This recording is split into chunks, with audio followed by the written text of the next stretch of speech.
Well, howdy folks, this is Hellcorrex here, and welcome to Thoughts from the Inner Sphere as a Mercenary Commander, episode 81. And today we're going to be talking about another vehicle, and this will be the Pegasus Scout Hover Tank, or the PSHHT. Alright.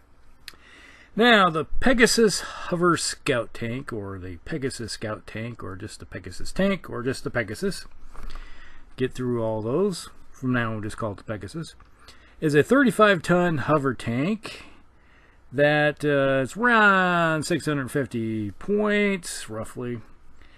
Now, the Pegasus runs around with an internal combustion engine with a movement of cruising speed of 8 and a flank speed of 12. Carries around, now this is a very fast little vehicle, carries around 3 heat sinks. Internal combustion engine and heat sinks. Why is that? Then it has an armor factor of 104, so it's not well armored, but it does have speed to keep it going pretty decently. Now, the weaponry. It has 2 SRM-6s in a turret, a medium laser in the front, which also means why you have the 3 heat sinks, 1 ton of ammo for the SRMs, and a cargo space of 0.4. 0.4. Makes you wonder, 0.4, what can you do with 0.4 other than maybe add less than half a squad of infantry, maybe 3 troopers or something? Kind of like scouts out for creating a small section of infantry to throw out there or something, ground pounders, operational activities, etc. Alright. Now, let's just delve into what I do with this thing.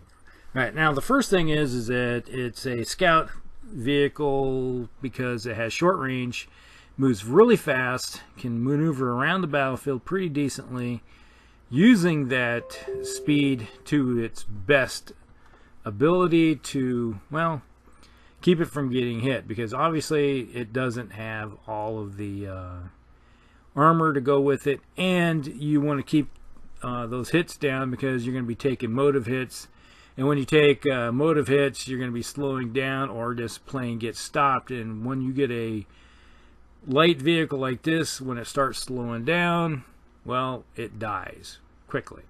Right? If you suddenly dropping down to a 6.9 and you're not getting all the modifiers that you can, well, this thing will suddenly find itself dead. Alright. So, there's other reasons why I have a lot of these things too.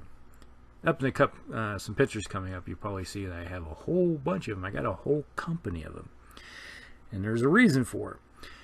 Now, I like to kind of use these things in the same kind of role. If you go back and look at the Savannah Master video, this is kind of like the Pegasus Swarm, but it costs a heck of a lot more. But it can be a lot more effective than the Savannah Swarm, because obviously, yeah, they're not as fast as the Savannah, but they carry basically more weaponry. Instead of just a medium laser, this thing has a medium laser and those 2 SRMs.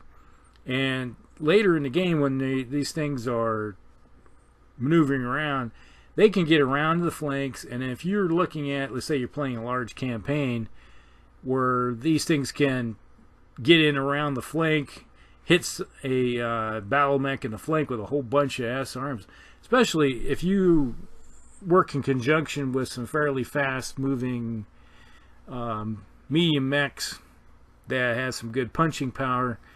These are the kind of mechs that, let's say you have some mechs such as the Wolfhound or Phoenix Hawks, Shadow Hawks, even Jenners.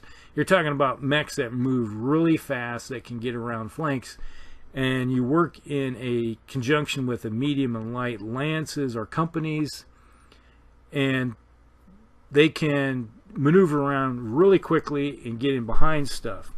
And they're pretty cheap compared to a battle mech. So you have your battle mechs are doing the frontline activity. So you're running up where you're kind of like a skirmish line with them, and then you're running as a pincher type movement with the Pegasus and the Savannah Masters, if you have any of those, and you come around and start hitting and chewing on the flanks of mechs and other vehicles. Let me tell you, if you see a lance, let's say you're facing off a lance with a fire support lance that has, like, somebody loves their bombardiers or longbows or something like that, where they got lots of LRMs, but they really hurt up close and personal because they don't have the in-close weaponry. You run a lance of these or two up and hit them in the flanks and just start running around them. They're going to be spinning in circles trying to figure out which one that's at farther out to shoot at, due to their range band penalties of being up close. So you're going to be shooting, they're going to be looking for the farthest target out that they can hurt the most. And then the rest of that lance is just sitting there just hammering away at them and whittling them down. So you kind of look at it that way. That's where I always like look at aspects of this as like from a campaign, where you are looking at, it's not really pickup games, but you could use these in pickup games too. There's nothing wrong with that. But I always look at it from the aspect of like running campaigns and trying to keep everything you have alive. Because if you act and play like an actual person in there, instead of just trying to smash the fire button and overheat like your mechs and stuff like that, which I've talked about before, you can end up playing a lot better in the long run. Now there's some interesting, there's some variants on this. Let's just look at what I like to do with this mech, or not a mech, but a vehicle. Is there's a whole bunch of different ways where they strip out weapons, get rid of weapons, turn it completely into like a transport, or purely scout with, let's say if you have a Beagle probe. If you go that route where you put a Beagle probe and an ECM on these, that could work too, where you strip all that out, all the launchers out, and then go ahead and turn it into a scouting vehicle. Another one I've never thought about until just now is like put it like later in the, if you get into the 3050, when you get access to like NARC, put a NARC beacon on one of these things, run it up and just hammer away with the NARC beacon, and then all the other fire support mechs and vehicles will be hammering away pretty hard. That'd really suck for somebody. Something I just thought about. One thing that I like to do is, it mentions here where they strip out the medium laser and the heat sinks. Right there, that frees up 4 tons. If you do that, get rid of one weapon, you get free 4 tons. And what I do is this. All right, so of those 4 tons, I will convert that into a long-range LRM-5 missile launcher. All right, so you got a LRM-5. That still leaves you 1 ton left. All right, what are you gonna do with 1 ton? Cargo space. It's like cargo space. Yes. Now you can haul around a bunch of infantry. You just turned this into a very fast APC that has decent firepower, that can maneuver around and dump off infantry here and there. So you can suddenly have squads or platoons of infantry taking hilltops, objectives. You just fly them across the table and just like, all right, dump them right there, and then start doing your maneuvering. And with that LRM-5, you're able to give this vehicle some type of long-range sniping ability. Yeah, it's only 5 points. Average is usually 3. But, like I've said before, if you have something that can at least do some type of damage at range, you're able to get a chance Because you never know when you're going to have that chance. You roll snake eyes for damage location. If you hit somebody with 3 and you suddenly roll the boxcars and you end up with 3 internal damage on some type of crit, some type. So you may take out gyros, engines. You know, like I said, been many times where somebody accidentally leaves open a hatch or something and a missile goes right into it, or AC cannon or something of that nature, and you know, they're not a happy camper. So that's what I like doing.